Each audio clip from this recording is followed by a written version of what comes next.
difference. I don't know. I mean, he gets the ball to you in the games. I don't think it's just catching the football is catching the football. Well, when did you first realize that Brock was ready for this state? When he first got the job, when he won the job over, and just never looked back since. Well, we heard the Niner gang last night. They were loud. What's it like to play for a franchise that travels so well and you always have a lot of fans there? Faithful, man. Faithful to the Bay. It's everything that it beholds. That's what the faithful are. They come and make the games easier. Every away games feel like a home game, and that's what it's about. I did. What up? Could you repeat that? Yes, you came out of the culture of Tennessee in the great wide receiver position. How did that help you? I think wideouts in Tennessee generally just come from yards after catch, and I think that helps me make the best of my opportunities. Well, do you remember where you were in 2020 before that last Super Bowl? Were you at your dorm in Tennessee? What were you doing watching that game? For 2020, I had just got drafted. So 2020, I had just got drafted. I was in a small town in Winchester with my nephews. I was training in Middle Tennessee. It's about an hour from Middle Tennessee. And man, I wanted them to pull it through, and they did, and it was crazy. It was crazy. I was just ready to go to work. When you heard the players from that team play that match, what have they told you about facing the Chiefs in the Super Bowl?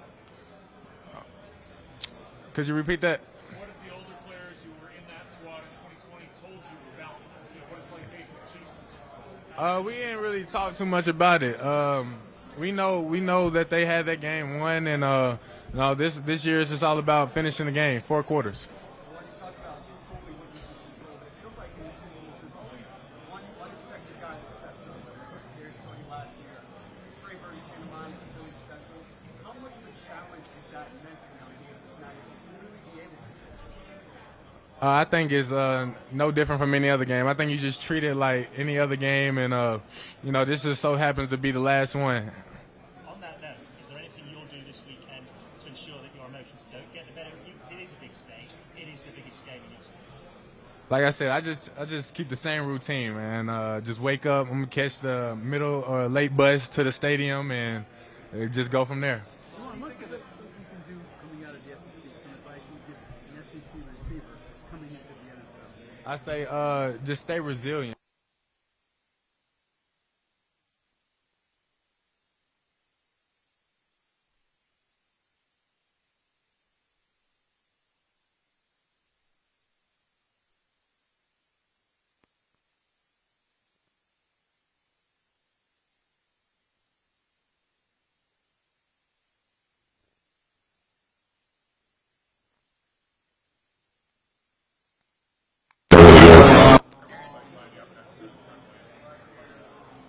That's awesome. I mean, what more could you ask for?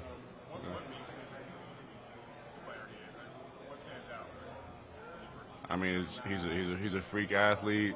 He's, for his size, super athletic. He's super strong, and he's very intelligent. And he knows a lot of the ins and outs of the game within the game. As far as offensive line and defensive line, his hand placement and the way he can work his hands, he's just Hall of Fame player.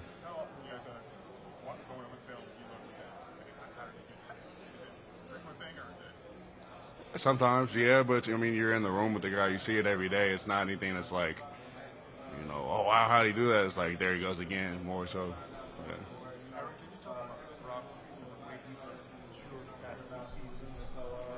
Yeah. I mean, Brock came in very mature.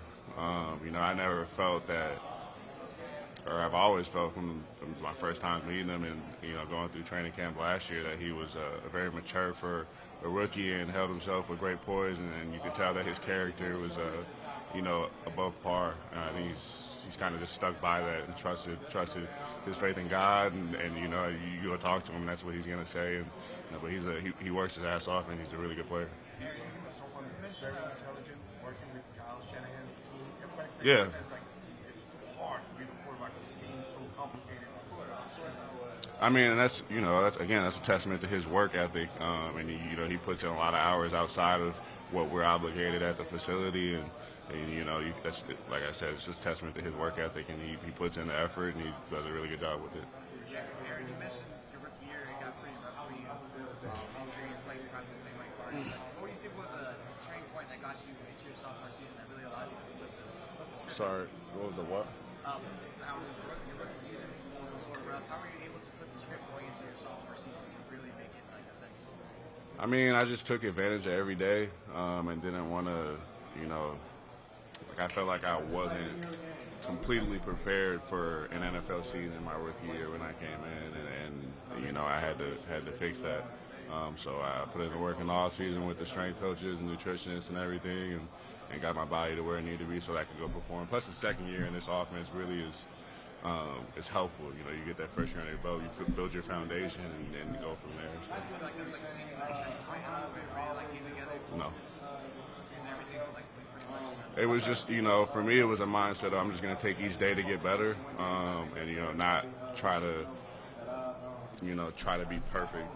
Just to pick one thing to work on, go in and just get better at that, and then from there just keep adding on to it. So just start from the basics and work from simple to complex. How difficult was it for you your rookie year not to get on the field much at all? It was difficult, man, I had higher aspirations for myself, just so to say, but I had to look in the mirror and say, okay, what am I doing that's not allowing myself to start to play, to be on the field, to help this team win?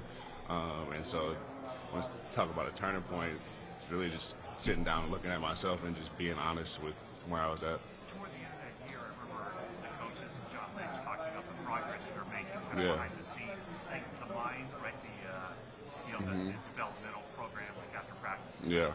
You obviously took that pretty seriously. Very. And honestly, that work was great in the mind anyway, just to get to practice against Kevin Givens and Armstead and DJ Jones and all the guys we had at that time was just, for me, was just banking reps against good guys. And so if I could win reps against them in practice where, they don't have to worry about the cadence, they can just tee off and go. And, so winning those reps there and getting better there, I felt like was really good for me. It make it almost more difficult that you're a local guy and you probably knew more people, they're asking because they're watching every week. Did that cause any added pressure on you? No added pressure. I put enough pressure on myself to get better.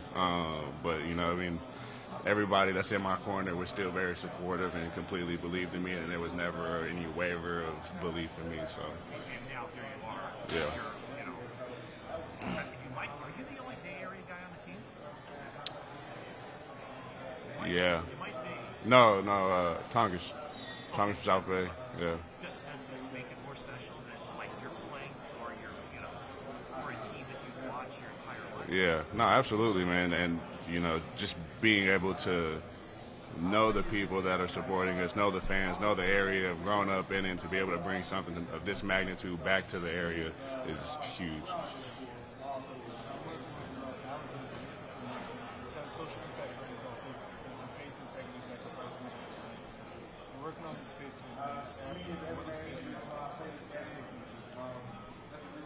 Faith is separating I feel like it's separating yourself from the outcome and just trusting in the process, and what's meant for you is going to happen for you. And, if it's not meant for you, then it wasn't meant for you. You know what I mean? If it doesn't happen. So I feel like it's just a vulnerability of letting what's going to be. Yeah. So, what do you want to show yourself on the field to the fans?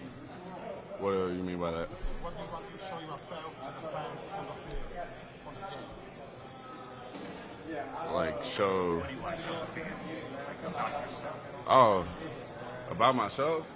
I don't care about what people know about me, man. I just want to win. I just want to win the game. That all can go later and at a different time, man. I'm just worried about winning a football game. Actually, this is the Japanese TV station, and Yeah. there's a lot of Niner fans there. So could you give a message to them for the game? All right, man. We appreciate your support. Go Niners, man. I hope you guys, if you can make it out, that'd be awesome. I know the tickets are expensive, but go Niners, bang bang. Yeah, actually, here, but the kickoff time is 7 in the morning. So what do you recommend them for the like a tailgate breakfast? A tailgate breakfast? Man, I'm just throw a bacon omelet out there, man. You know, you can't go wrong with that. You know, make a little omelet, some hash browns or something. I don't know. You know, to each their own. Aaron, do you remember where you were and where were you watching the Super Bowl in 2020 when it was Niners versus Chiefs? Yeah, I was actually at a buddy of mine's house in South Bend, and he sent me a picture the other day of us like watching the game and the coin toss and everything. So it was pretty cool to see it come full circle.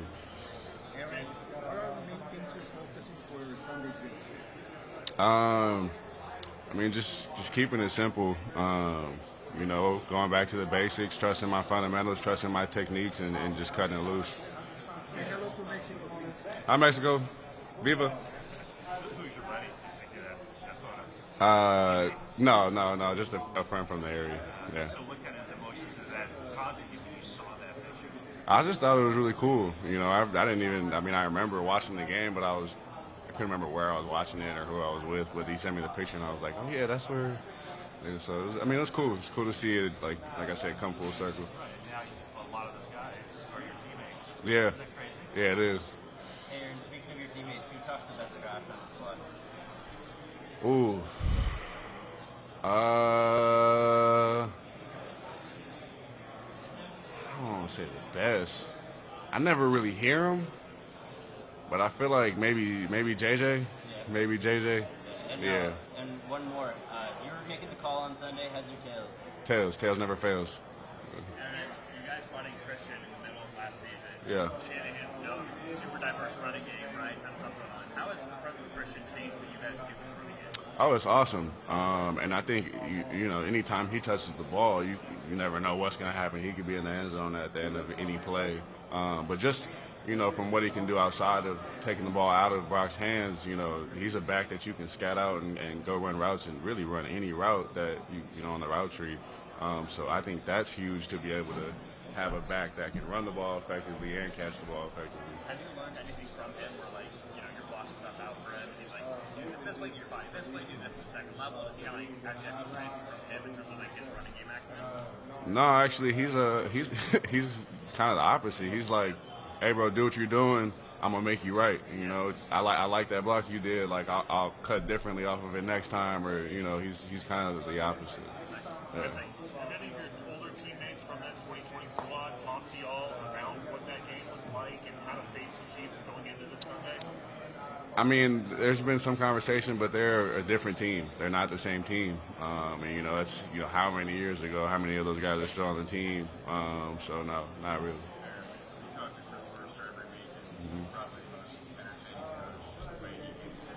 Yeah.